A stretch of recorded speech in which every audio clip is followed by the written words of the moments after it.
2 जनवरी 1967 की। पहले पेज के अंत में बात चल रही थी,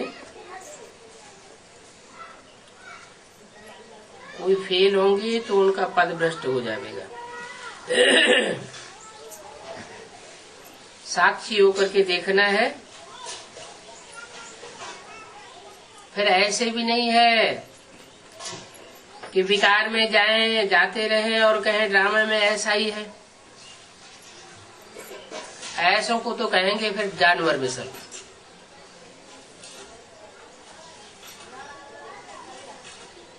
दूसरा पेज, ये बुद्धि से समझने की बातें हैं।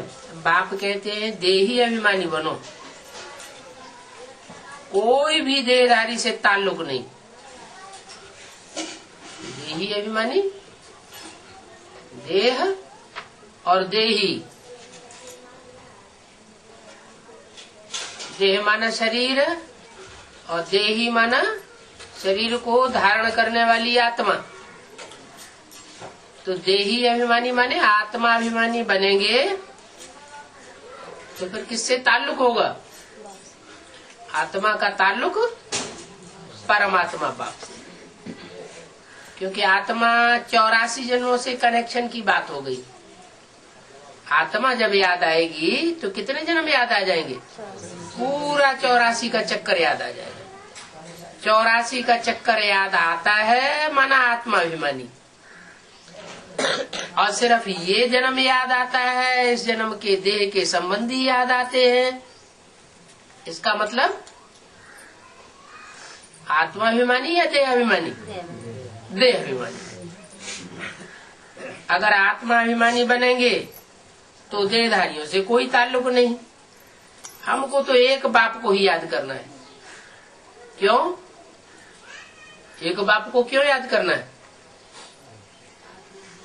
क्योंकि अब अंत में इस सृष्टि का ऐसा समय आने वाला है, कोई किसी का साथी नहीं रहेगा। एक भगवान ही सबका साथी बनने वाला है। क्या?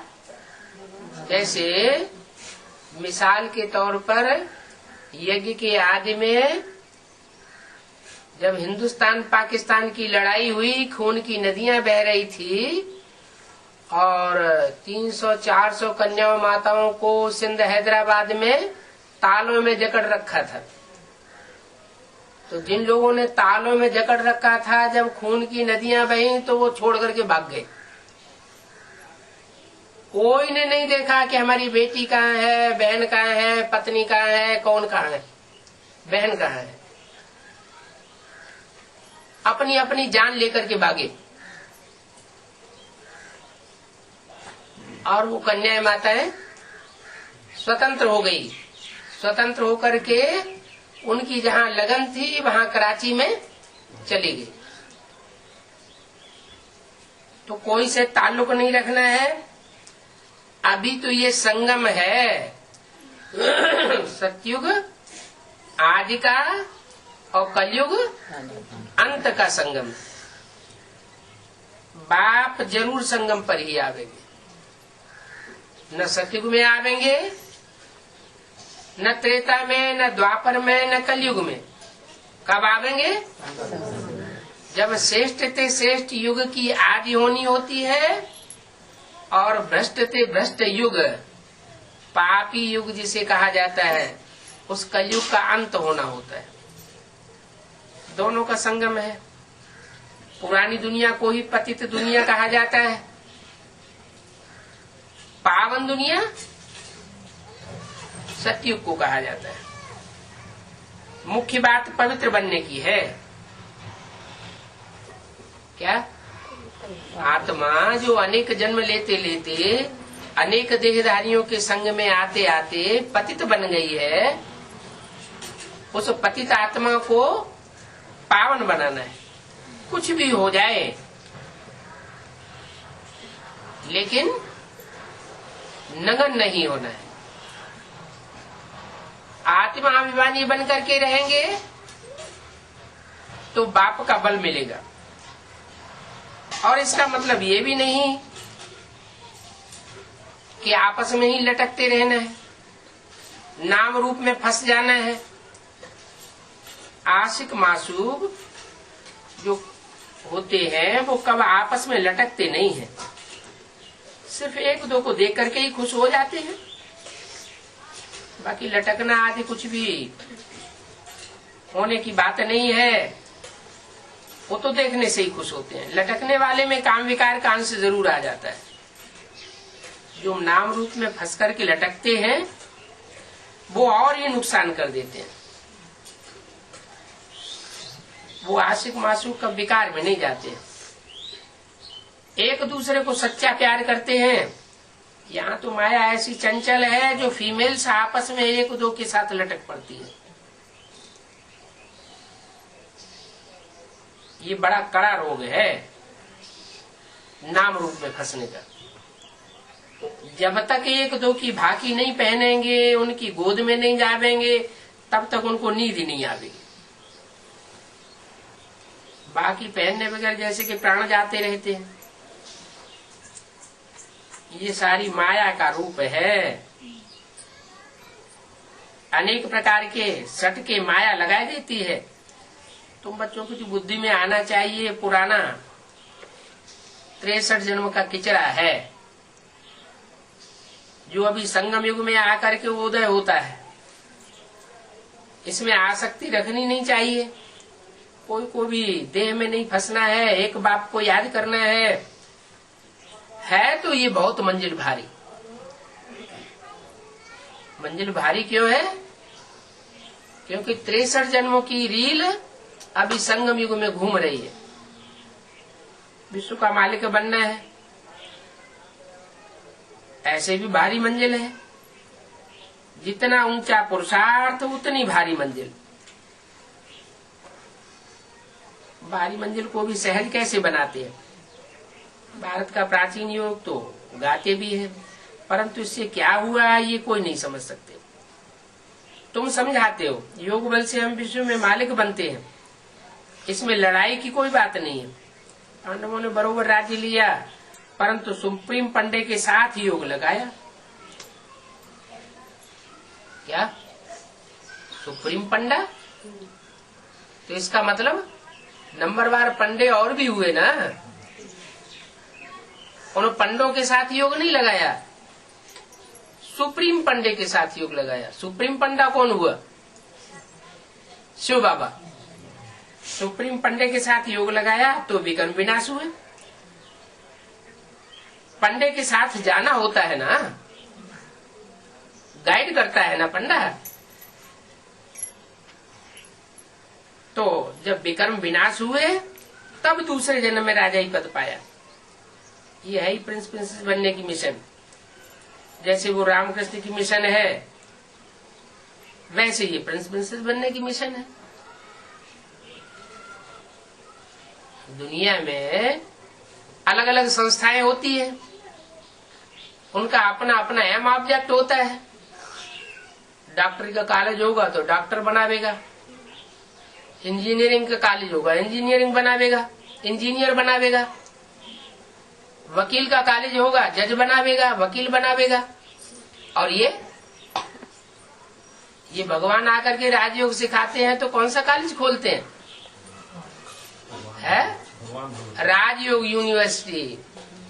इसमें राजयोग सिखाया जाता है राजा बनाने के लिए। जन्म जन्मांतर के राजाएं हुए, छोटे बड़े राजाएं हुए, महाराजाएं हुए, उनको राजा ही करना किसने सिखाया?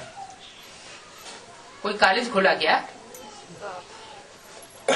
कोई ने पढ़ाई किया है? बिना पढ़ाई पढ़ाए राजा हुए। राजा महाराजा बनने के लिए कोई ने तो पढ़ाई होगी। कब तो पढ़ाई होगी? वो कंट्रोलिंग पावर कहाँ से आई? सबके अंदर तो कंट्रोलिंग पावर नहीं आती। तो ये संस्कार भरते हैं संगम युग में। जब भगवान बाप इस सृष्टि पर आते हैं तो आकर के राजयोग की पढ़ाई पढ़ाते हैं, और उस पढ़ाई से ऐसी शक्ति भरती है आत्माएं कि जन्म जन्मांतर के राजाएं बनते हैं। परंतु माया भी पीछे पड़ती है। राजयोगियों के पीछे माया पड़ती है, ऐसे सहज विकर्म विनाश नहीं होने देती। वो सन्यासी हैं, उनकी मिशन अलग होती है, और तुम्हारी तो ये ईश्वरीय मिशन है। मनुष्य जो पतित बन गए हैं उनको श्रीमत पर पावन बनाने की मिशन है। कहते भी है पतित पावन आओ, ऐसे क्यों कहते हैं? आओ ऐसे क्यों कहते हैं? जरूर आकर के पतितों को पावन बनाया होगा। ऐसे थोड़े ही कि आता है और ब्रह्मा के तन में ज्ञान सुना के चला जाता है और फिर बाद में पतित अपने आप पावन बनते रहते हैं। या जिन्होंने ब्रह्मा के सन्मुख रह करके ज्ञान सुना, वो हमको पतित से पावन बनाते रहते हैं, ऐसी कोई बात नहीं। पतितों को पावन स्वयं बाप आकर के बनाते हैं। बाप के अलावा और कोई पतितों को पावन बना नहीं सकता। और जिनको पतित से पावन बनाते हैं उनकी भी निशानी बता दी।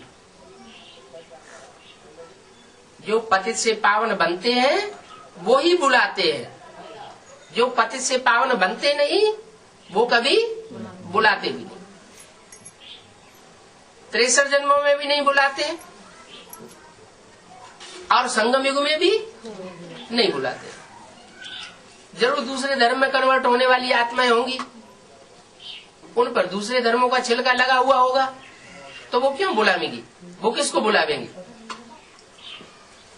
जो दूसरे धर्मों में कन्वर्ट होने वाले ब्राह्मण होंगे वो किसको बुलावेंगे? है? वो अपने धर्म पिताओं को बुलावेंगे। तुम पति से पावन बनते हो, तुम हो सूर्यवंशी चंद्रवंशी, इसलिए तुम बुलाते हो। कहते भी है पतित पावन सीताराम, किसको बुलाते हैं पतित पावन कह के? सीताराम को बुलाते हैं ना। धर्म पिताओं को क्यों नहीं बुलाते? क्योंकि धर्म पिताओं ने तो इस सृष्टि पर आकर के पतितों को पावन बनाया नहीं। ये सृष्टि तो और ही पतित होती चली गई। राम और सीता के द्वारा परमात्मा शिव इस सृष्टि पर प्रवेश करके सारी सृष्टि को पावन बनाते हैं। जो पूरे पूरे पावन बनते हैं वो देवता कहे जाते हैं, अधूरे पावन बनते हैं तो देवता नहीं कहे जाते। क्या कहे जाते हैं? दैत्य। द्वापर युग से इब्राहिम के आने के बाद जो भी इस सृष्टि पर आत्मा आती है वो सब क्या हो गई? दैत्य हो गई। और जो पहले इब्राहिम के आने से पहले जो आत्माएं ऊपर से उतरती है वो हो गई देवता। उन देवताओं में भी कोई 84 जन्म लेने वाले हैं और कोई कम जन्म लेने वाले हैं, क्योंकि सत्युग की आदि में तो आबादी बहुत थोड़ी होती है और त्रेता के अंत में 10 करोड़ आबादी हो जाती है। तो जो 10 करोड़ आबादी वाली आत्माएं हैं वो सब एक जैसे ब्राह्मण नहीं होती है। संगम युग में 9 कुरी के ब्राह्मण गाए गए हैं, तो जरूर वो ऐसी आत्माएं जो 9 धर्मों में कन्वर्ट होती है। तुम हो देवी देवता सनातन धर्म के पक्के, तुम कभी कन्वर्ट नहीं होते हो। जीते जी तुम कन्वर्ट नहीं होते हो। कन्वर्ट शरीर होता है या आत्मा होती है? आत्मा। आत्मा कन्वर्ट होती है या शरीरधारी कन्वर्ट होता है? मान लो महात्मा बुद्ध ऊपर से आए और उन्होंने सिद्धार्थ में प्रवेश किया, तो सिद्धार्थ कन्वर्ट हुआ। क्या कहेंगे? सिद्धार्थ कन्वर्ट हुआ। और सिद्धार्थ का बाप शुद्धोधन, शुद्धोधन कन्वर्ट नहीं हुआ, वो कन्वर्ट नहीं हुआ, उस जन्म में कन्वर्ट नहीं हुआ। उसके बच्चे ने चीन, जापान जैसे देशों में, इंडोनेशिया जैसे देशों में जाकर के भारी परिवर्तन कर दिया, तो उसकी वाहवाही बाप तक पहुंचती है। तो बाप सोचता है मैंने जिस बच्चे को बाहर कर दिया, निकाल करके देश निकाला दे दिया, वो बच्चा देश विदेश में इतनी शोहरत पा रहा है, दुनिया की इतनी ढेर सारी आत्माओं को अपने तरीके से चला रहा है, तो उसके प्रति लगाव तो जाता है। लेकिन वो इतनी पक्की और हट्टी आत्माएं होती हैं कि उस जन्म में फिर भी बौद्ध धर्म स्वीकार नहीं करती।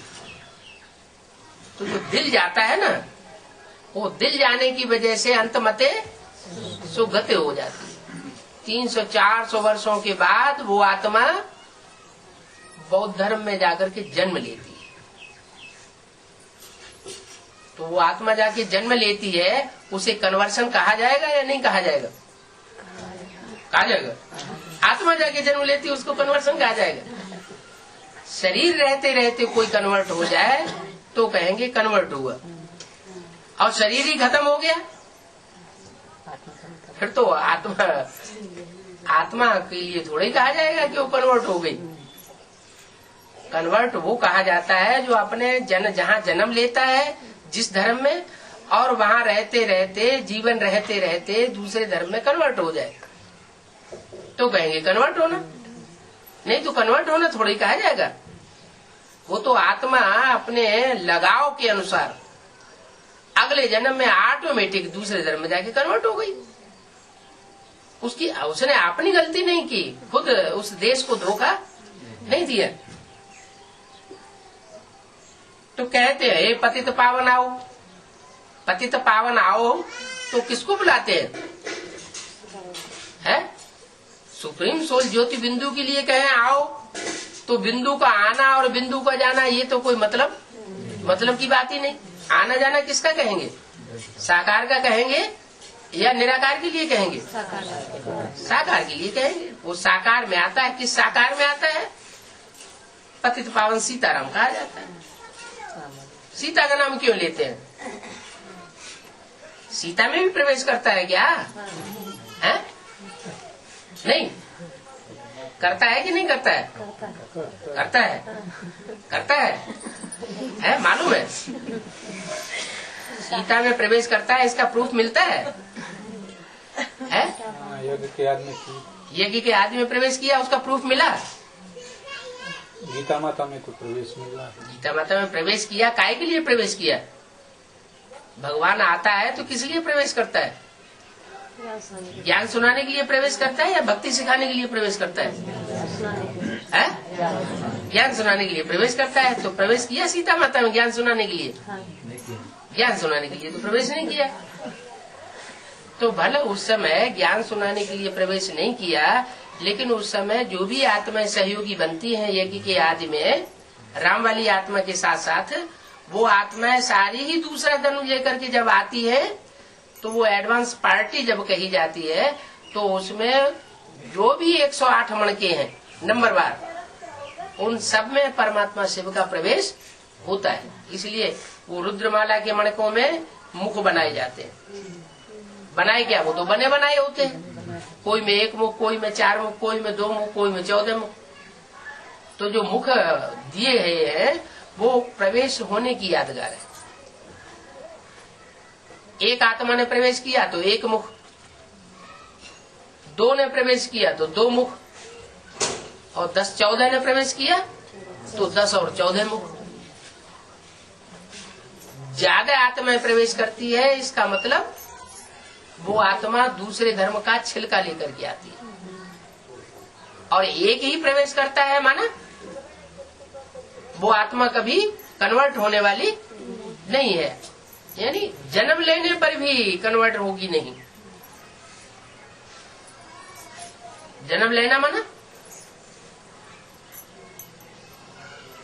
इसे शरीर छोड़ दिया और शरीर छोड़ने के बाद फिर दूसरे धर्म में कन्वर्ट हो जाए, वो भी नहीं हो सकता।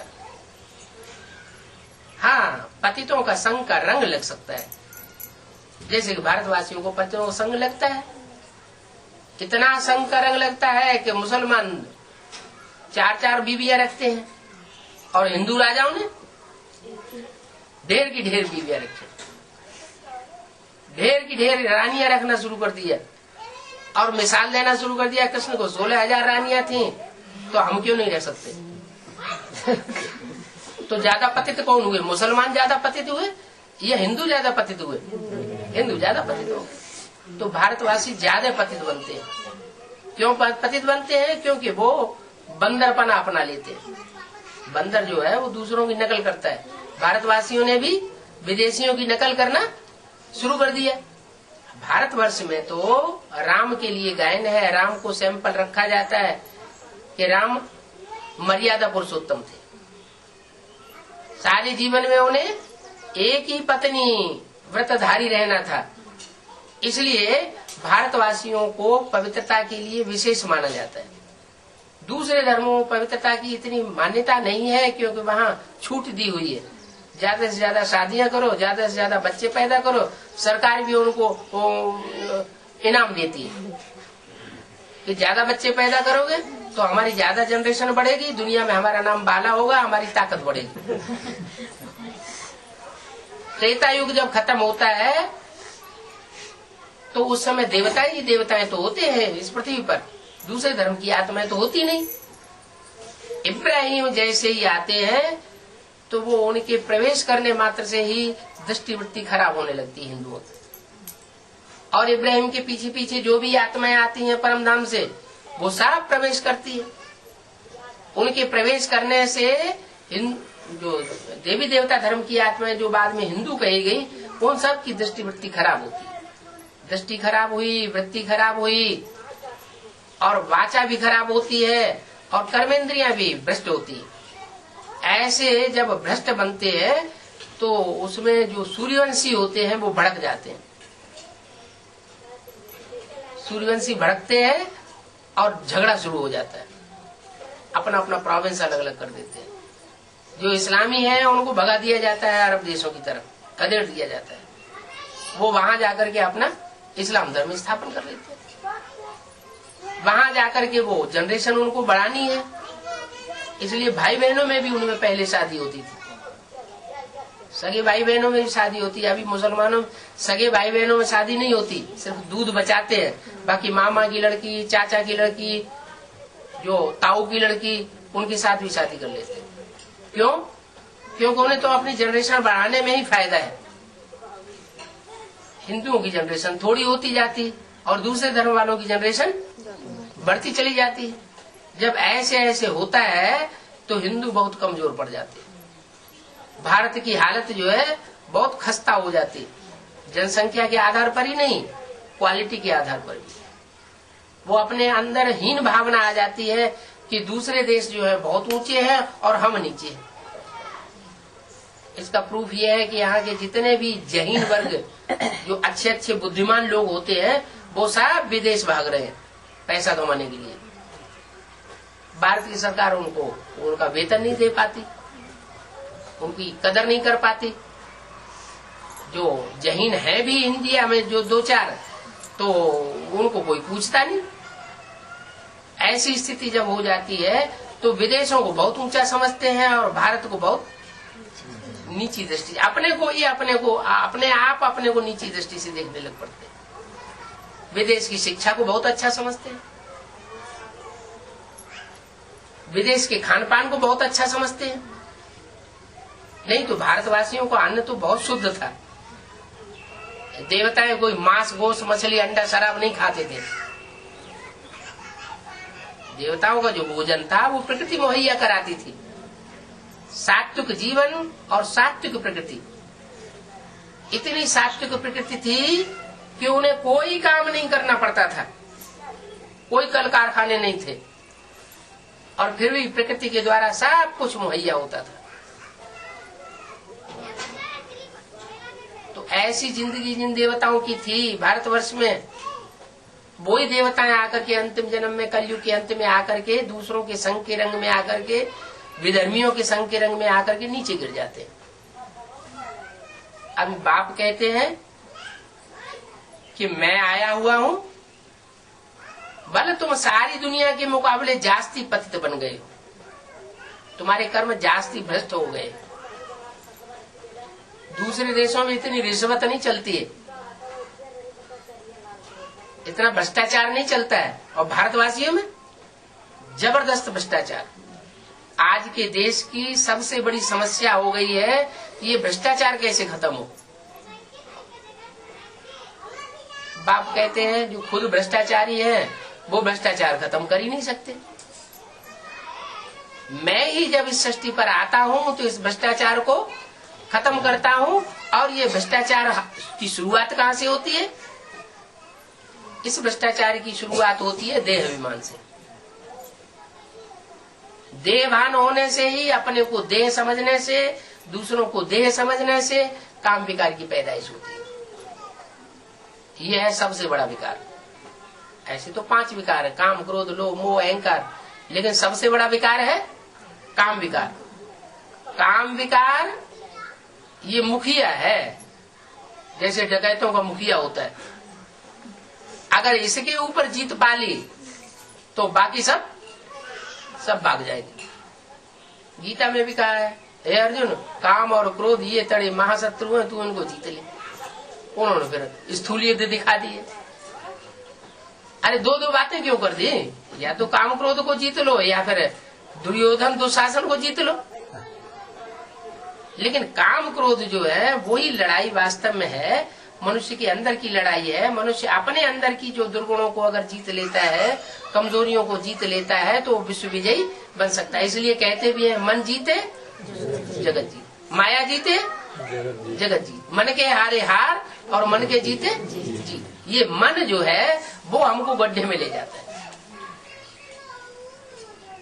तो मन कंट्रोल में करने के लिए परमात्मा इस सृष्टि पर आता है और भारतवासियों को खास सिखाता है कि तुम अपने मन को कैसे कंट्रोल करो।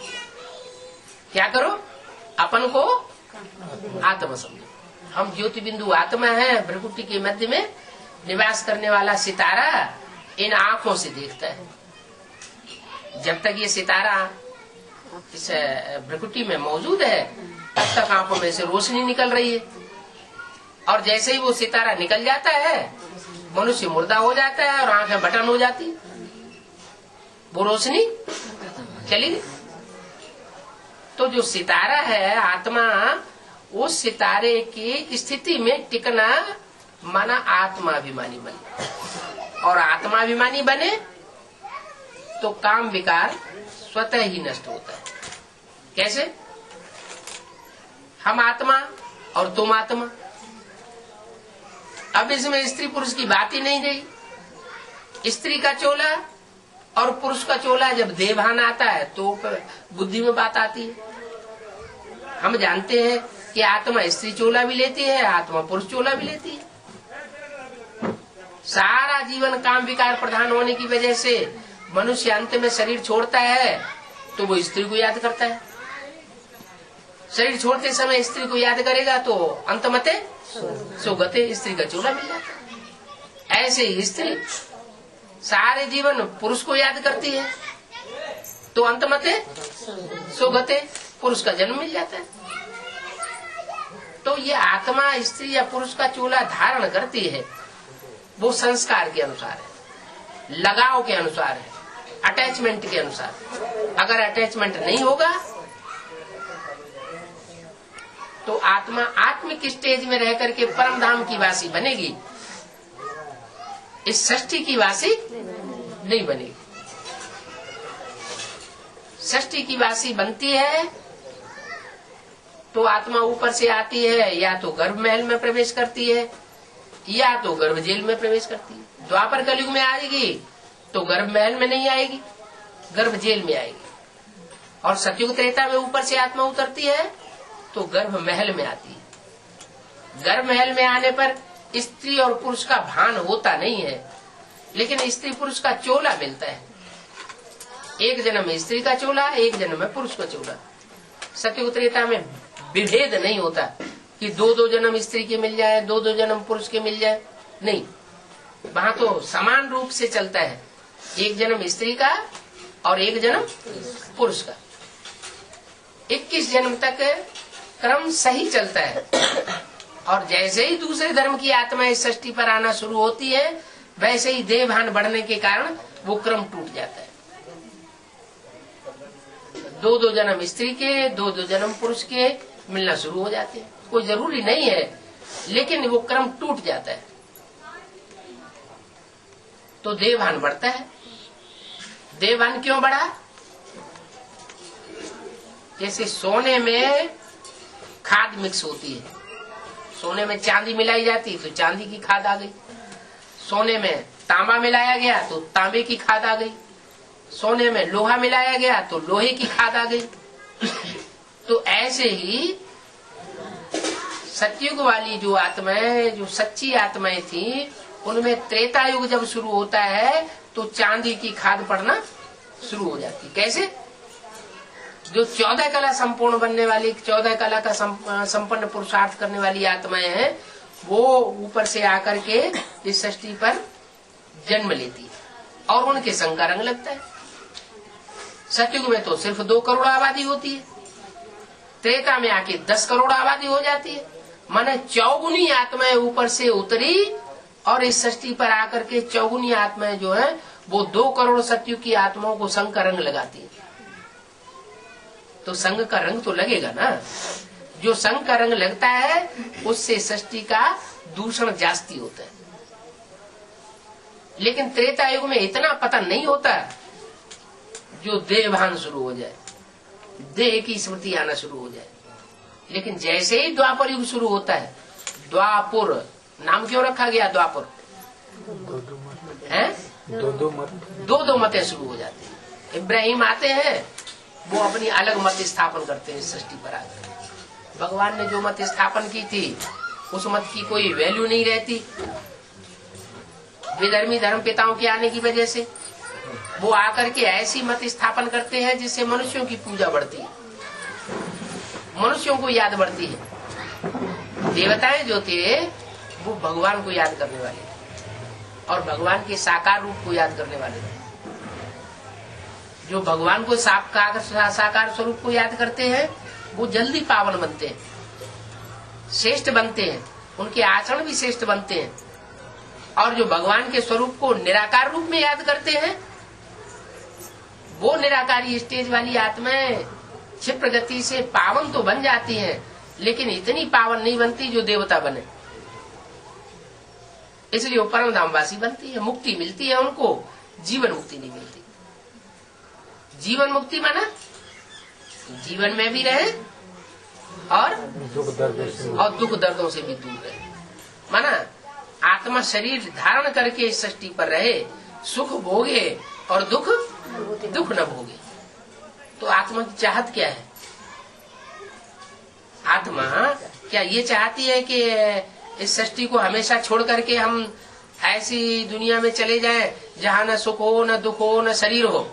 आत्मा का अस्तित्व ही जैसे लोप हो गया। ऐसा कौन चाहेगा कि हमारी आत्मा ही खत्म हो जाए?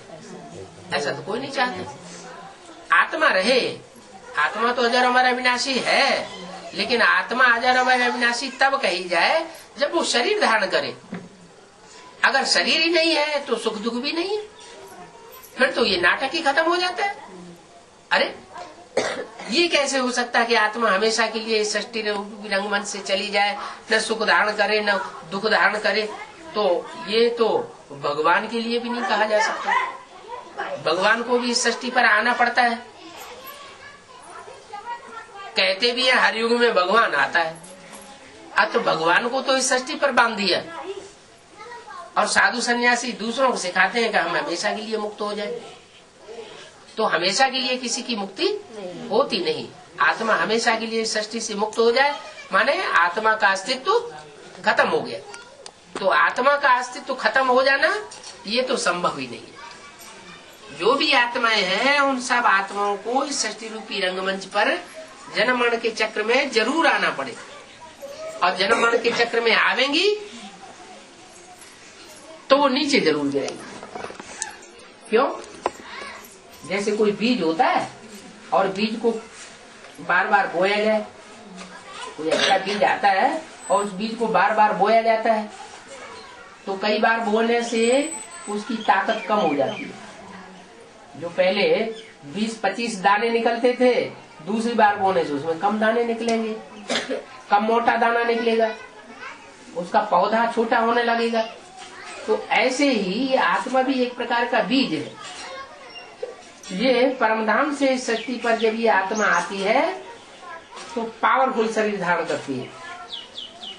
इंद्रियों में ताकत ज्यादा होती है, सुख भोगने की भी ताकत ज्यादा होती है। और जैसे जैसे जन्म मरण के चक्र में आती जाती है, इसकी शक्ति कम क्षीण होती जाती है, इंद्रियों में ताकत भी कम होती जाती है।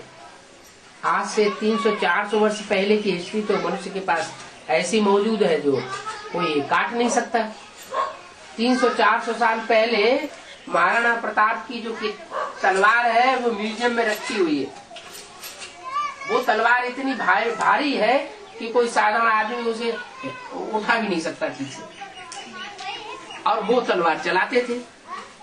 तो कितने बड़े शरीर होते थे 400 साल पहले। और ये सृष्टि तो 2500 साल नहीं, 5000 साल पुरानी है। 2500 साल की तो हिस्ट्री मिल रही है, इतिहास मिल रहा है। 5000 साल पहले जब सतयुग बरतता था इस सृष्टि पर, तब देवताओं के शरीर कितने सुडौल और सुंदर और शक्तिशाली होते होंगे। आज भी मंदिरों में देवताओं की जो चेहरे दिखाए जाते हैं, उनमें आंखों में कितनी ललक दिखाई पड़ती है, कितनी शोभा दिखाई पड़ती है। आंखें बड़ी बड़ी दिखाई जाती है, चेहरे पे चमक दिखाई जाती है। और आज 84 जन्म लेने के बाद क्या हुआ? कलयुग के अंत में हर मनुष्य की आंख अंदर धस गई। क्यों धस गई अंदर? क्योंकि आत्मा में ताकत नहीं गई। तो अब ये आत्मा रूपी जो बैटरी है, इस बैटरी को चार्ज करने के लिए जनरेटर चाहिए। वो जनरेटर है परमपिता परमात्मा शिव। वो इस सृष्टि पर जब आता है तो कोई साकार तन में प्रवेश करता है। जिस साकार तन में मुकर्रर रूप से प्रवेश होकर के इस सृष्टि पर प्रत्यक्ष होता है, उस तन को पहचानना ये सब आत्माओं के बस की बात नहीं है। दूसरे धर्म की आत्माएं जल्दी नहीं पहचानेंगी। कौन पहचानेंगे? जो असल सूर्यवंशी आत्माएं होंगी, जो सृष्टि की आदि में आई होंगी, एकदम 84 जन्म लेने वाली आत्माएं, वो आत्मा पहले पहचाने। वो सूर्यवंशी है। गीता में भी लिखा हुआ है, भगवान जब आते हैं तो सबसे पहले सूर्य को ज्ञान सुनाते हैं। तो सूर्य जब ज्ञान सुनेगा भगवान से, तो वो किसको सुनाएगा? इब्राहिम के बच्चों को सुनाएगा। किसको सुनाएगा? सूर्य अपने बच्चों को पहले सुनाएगा। तो सूर्यवंशी बच्चे जो है वो पहले इस ज्ञान को सुनते हैं, और जो सुनते हैं उनमें फिर नंबरिंग बनती है। वो फिर 108 रुद्रमाला के बन के संसार में प्रत्यक्ष होते हैं। माला पहले रुद्र की माला तैयार होती है, तैयार तो होती है, लेकिन वो आत्माएं ऐसी आत्माएं हैं जो जन्म जन्मांतर राजाई प्राप्त करने वाली आत्मा है। सतयुग में भी, त्रेता में भी, द्वापर में भी, कलयुग में भी, हर युग में जन्म जन्मांतर राजाई प्राप्त की है। किसी ने कम, किसी ने ज्यादा। कोई ऐसी भी होती है कि कोई जन्म में राजा नहीं बनती है, लेकिन प्रिंस प्रिंसेस बन के रह जाती है, राजकुमार राजकुमारी बन के रह जाती है। जैसे कोई राजा को 4 बच्चे पैदा हुए, तो एक ही तो गद्दी पे बैठेगा कि चारों गद्दी पे बैठ जाएंगे? एक गद्दी पे बैठता है, बाकी 3 राजकुमार हो जाते हैं। तो राजकुमारी की पोजीशन तो मिलती है, तो भी तो पोजीशन तो ऊंची हुई ना। प्रजा में जो और साधारण साहूकार है, और जो बड़े बड़े ओहदेदार हैं, और जो अधिकारी हैं, उनके मुकाबले उनका मर्तबा तो ज्यादा होता है। तो कहने का मतलब ये पढ़ाई के ऊपर आधारित है। और पढ़ाई है खास किस प्रैक्टिस की? आत्मिक स्थिति। सवेरे उठ करके जितना हम आत्मा की याद में अपने फाउंडेशन पक्का डाल लेंगे, सारा दिन वो आत्मिक स्थिति मजबूत बनी रहेगी। जैसे अभी संगम युग है, संगम युग में जो आत्माएं जितना ज्यादा आत्मिक स्थिति की प्रैक्टिस करती है, जन्म जन्मांतर वो उतनी ज्यादा आत्मिक स्थिति में रहेंगी। ज्यादा आत्मिक स्थिति में रहेंगी तो दूसरे धर्म की जो आत्माएं ऊपर से आती है वो प्रवेश ही नहीं कर पाएंगी और बार बार यहाँ देहभान में आएंगी, देह के आकर्षण में आएंगी, तो आत्मा की ताकत कम होती जाएगी। आत्मा की ताकत कम होने से क्या होगा, द्वापर युग से दूसरे धर्म की आत्माएं आती हैं, वो प्रवेश कर जाएंगी। अभी भी भूत प्रेत आत्माएं किस में प्रवेश करती है, कमजोर में या पावरफुल में? जो कमजोर आत्माएं होती हैं उनमें भूत प्रेत प्रवेश कर जाते हैं। तो इसलिए बाबा का जो ज्ञान है वो ये सिखाता है कि हमारे ऊपर कोई अधिकार न कर सके। क्या ऐसा ज्ञान देता है कि हमारे ऊपर कोई अधिकार न कर सके। हम दूसरों के ऊपर अधिकार भले करें, सत्युग त्रेता में अधिकार करने की बात नहीं, कहाँ द्वापर कली, लेकिन दूसरे हमारे ऊपर अधिकार न जमा पाए। जैसे महाराणा प्रताप हुए, उस समय अकबर का राज्य था, सारी इंडिया में वो तो सम्राट था, लेकिन उन्होंने उसकी अधीनता स्वीकार नहीं की। कौन सी ताकत थी? वो तो एक चित्तौड़ छोटा सा राज्य, उसके राजा थे, और सम्राट अकबर तो सारे देश का राजा था। इतने बड़े सम्राट के सामने उनकी ताकत क्या बड़ी, कोई ज्यादा ताकत थी?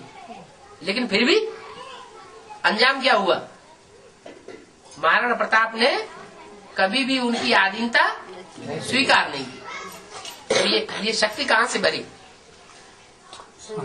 ये संगम में शक्ति भरी आत्मा ने। ऐसे ही शिवाजी, कहा शिवाजी के पिताजी छोटे से औहदेदार, उनके घर में शिवाजी पैदा हुए, और औरंगजेब तो सारे भारत का सम्राट। शिवाजी ने उनकी अधीनता कभी भी स्वीकार नहीं की।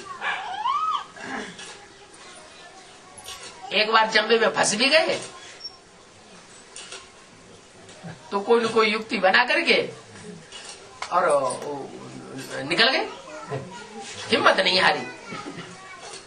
माना हिम्मत जो करता है शिव बाबा उसको मदद जरूर देता है। अभी भी मदद दे रहा है, अभी तो संगम युग में प्रैक्टिकल में आया हुआ है। तो जो जितनी हिम्मत करेंगे उनको उतनी मदद शिव बाबा से मिलती रहेगी। अभी किस बात की हिम्मत सबसे जास्ती करनी है? सेवा की है, सेवा की हिम्मत सबसे जास्ती हिम्मत करनी है पहले अपनी सेवा करने की। फिर जो भी संगी साथी मिले, जो भी संसर्ग संपर्क में आने वाली, संबंध में आने वाली आत्माएं हैं, उनकी सेवा करने की हिम्मत मिले। हम उनकी डिसर्विस न करें। क्या करें? उनकी सेवा करें। वो भले हमारे लिए कुछ भी करें, गालियां दें, ग्लानि करें, लेकिन हम उनकी सेवा करें। अगर ऐसी सेवा करने की हिम्मत हमारे अंदर जागती रही तो हम बाप के हिम्मतवान बच्चे कहे जाए। क्या हिम्मते बच्चे मदद, बाप जरूर मदद करेगा। सारा विश्व एक तरफ और एक आत्मा एक तरफ भी हो जाए तो भी बाप उसको मदद करने के लिए बांधा हुआ है। कहाँ 5 पांडव दुनिया और कहाँ 500-700 करोड़ मनुष्य आत्माएं, सारे कौरव और यादव और सारे ही दुश्मन। कोई बाहर की दुनिया की तरीके से दुश्मन,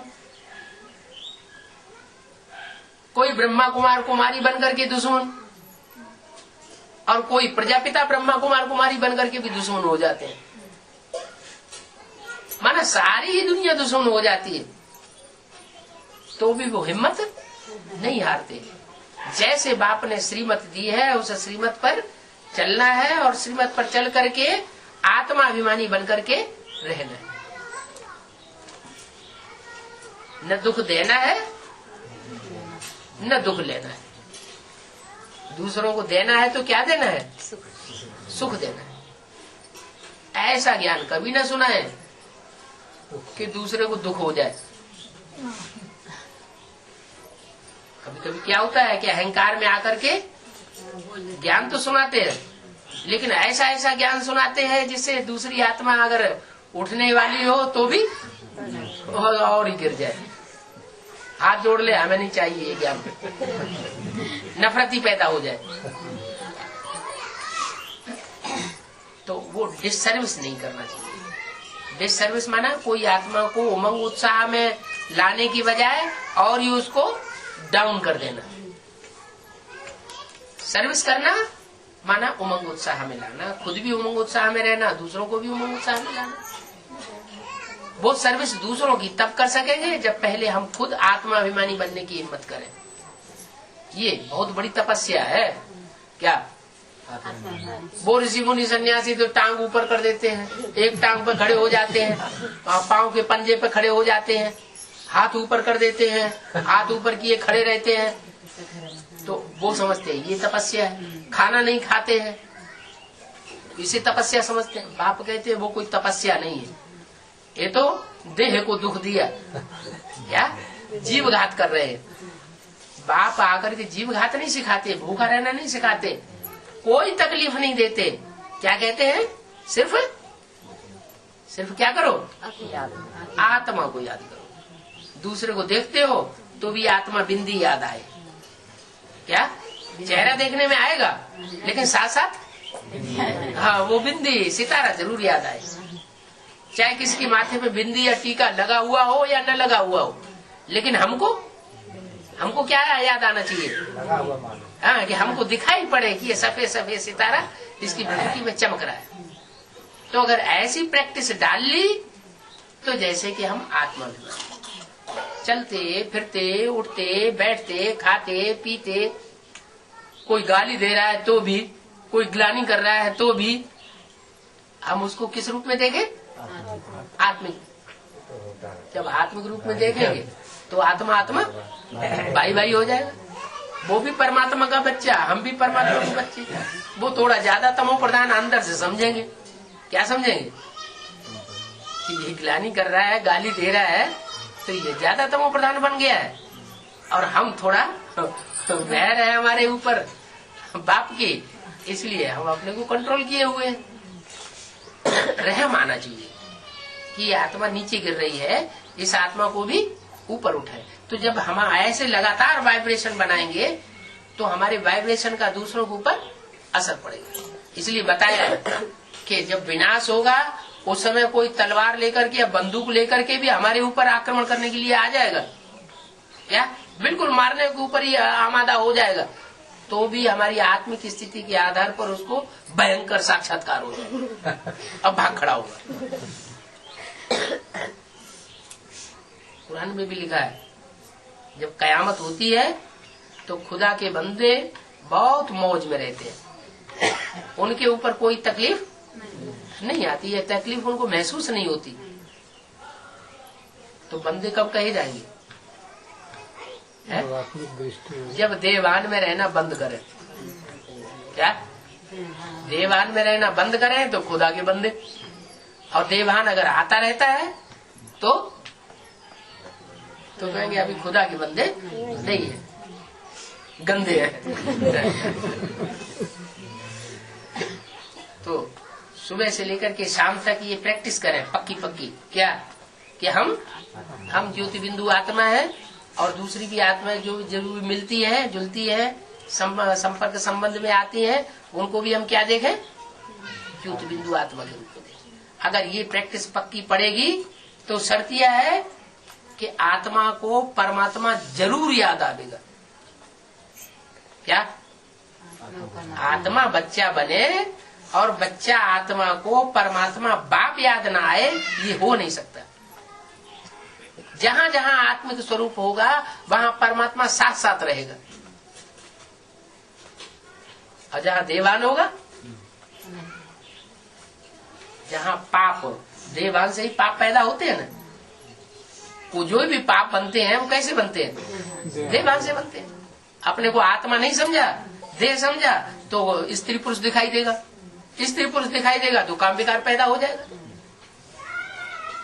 ऐसे ही क्रोध, अपने को आत्मा नहीं समझेंगे तो दूसरा कहीं वो क्या नाम, भिखारी दिखाई देगा, कमजोर दिखाई देगा, चमार दिखाई देगा, भंगी दिखाई देगा, नीची जात दिखाई देगा, तो उसके ऊपर क्रोध आएगा। हैं, हम ऊंची जाति के, हम इतने बड़े आदमी, हम धनवान के बच्चे, तो दूसरे के ऊपर क्रोध आएगा।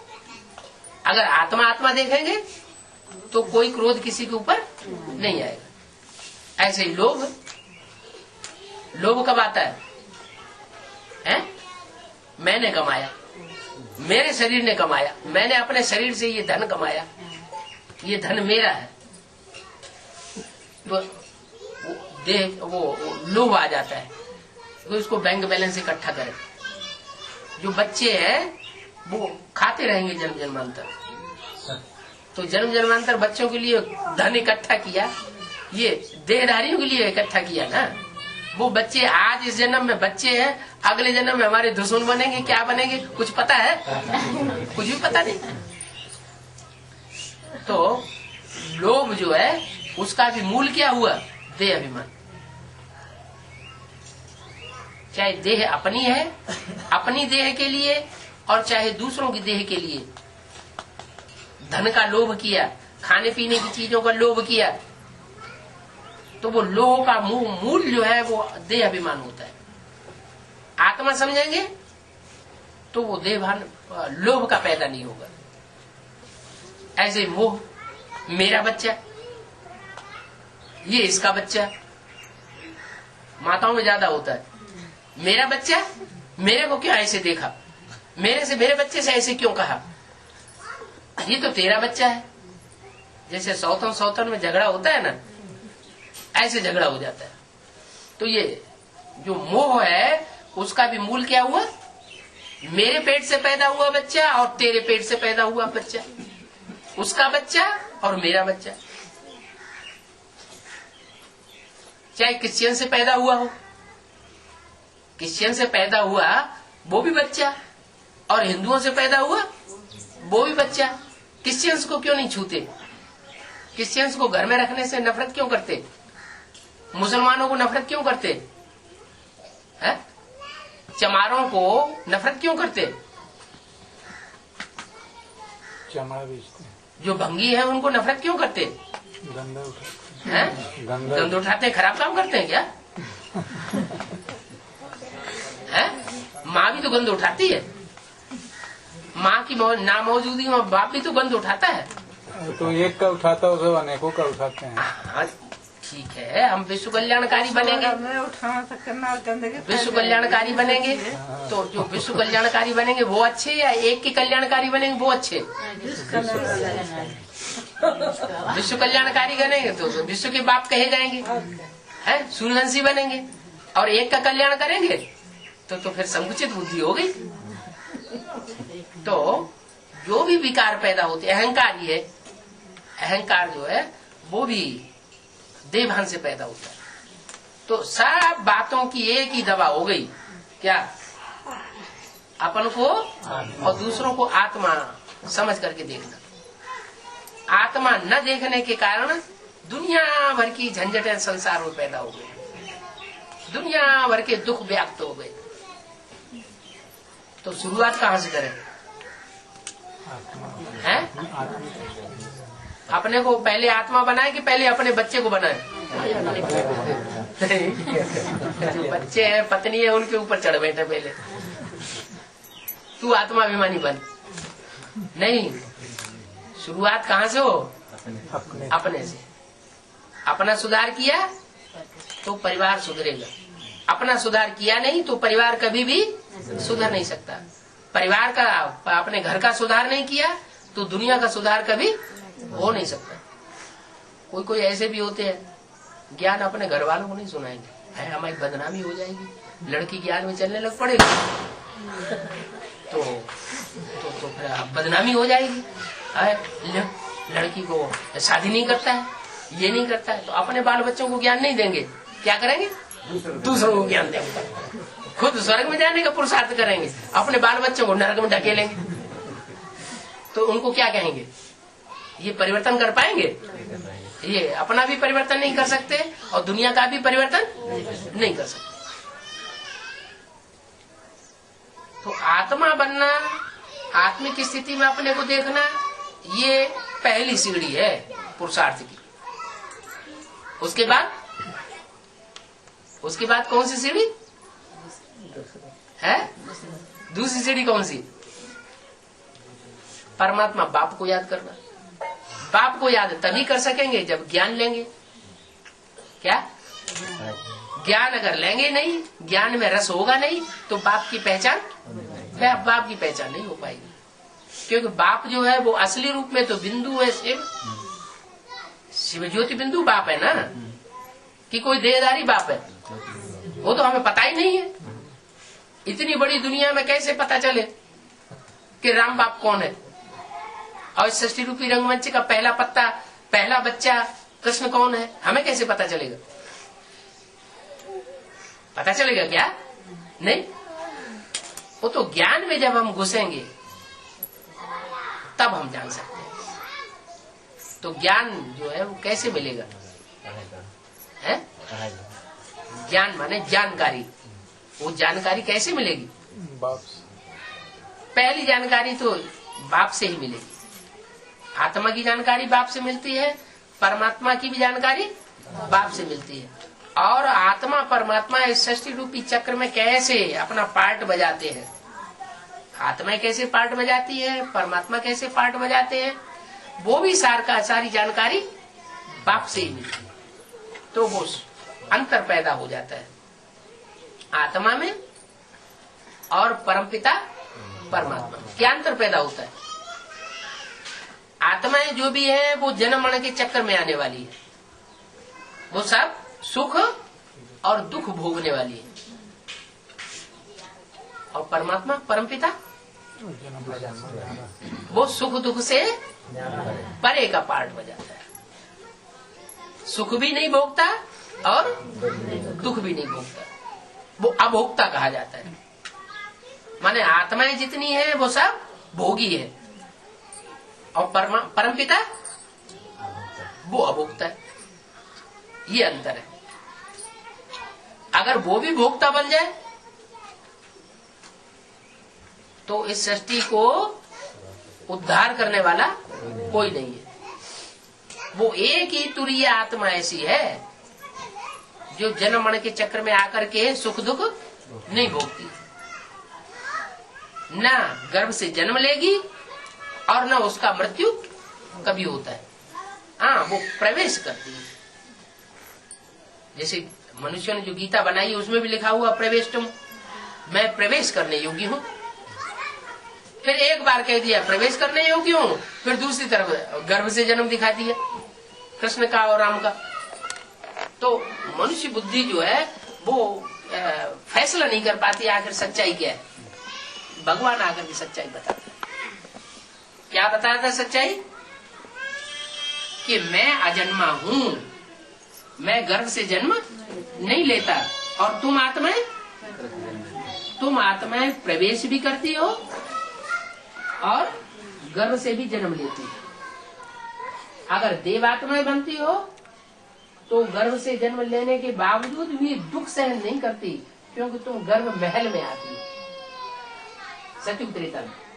और द्वापर कलयुग में जो भी आत्माएं हैं वो सब गर्भ जेल में आती है। परम धाम से जो आती है डायरेक्ट, वो गर्भ जेल में नहीं आती, क्योंकि परम धाम में तो जो भी आत्मा जाती है पवित्र होकर के जाती है।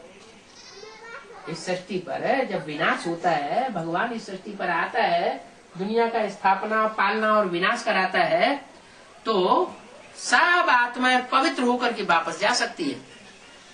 जब तक पवित्र नहीं बनी है तब तक वापस नहीं जा सकती। पवित्र का मतलब क्या है? पवित्र का मतलब देह की याद आना बंद। देह की याद ना आए, क्या याद आए? है आत्मा याद, सिर्फ आत्मा याद आए। तो ये इतना पुरुषार्थ कौन करेगा? 500-700 करोड़ आत्मा इतना पुरुषार्थ कर लेंगे? नहीं करेंगे। तो फिर तरकीब दी हुई है क्या तरकीब निधि हुई? जो अपने आप पुरुषार्थ नहीं करेंगी तो उनके लिए धर्मराज बाप बनकर के बैठा हुआ है। क्या करेगा? है वो दंड देगा। जिनके जिनके पाप कर्म भस्म होने से रह जाएंगे, आत्म की स्थिति में नहीं रहेंगे, तपस्या नहीं करेंगे, पाप कर्म भस्म नहीं करेंगे, तो उनको बाप फिर धर्मराज के साथ हिसाब किताब चिपटू करेगा। बहुत कड़ी कड़ी सजाएं हैं। वो सजाएं खा खा करके, त्रह त्रह करके आत्माएं पावन बनेंगी और आत्म की स्थिति में स्थित हो जाएगी। जो जितनी जल्दी आत्म की स्थिति में स्थित होगा सदा काल के लिए, वो उतना ही ऊंचा पद पाएगा 500-700 करोड़ मनुष्य आत्माओं के बीच में।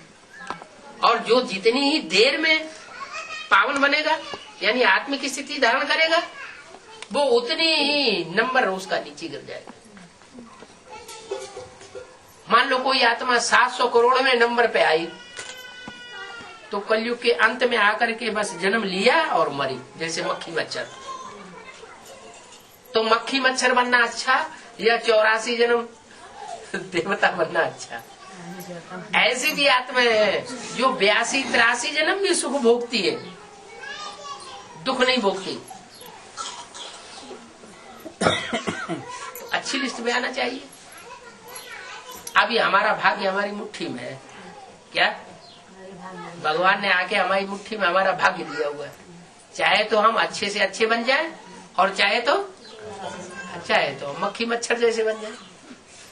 ओम शांति। क्या कोई 9 महीने पेट में पके नहीं, 9 महीने पेट में न पके और दुनिया से कनेक्शन न टूटे।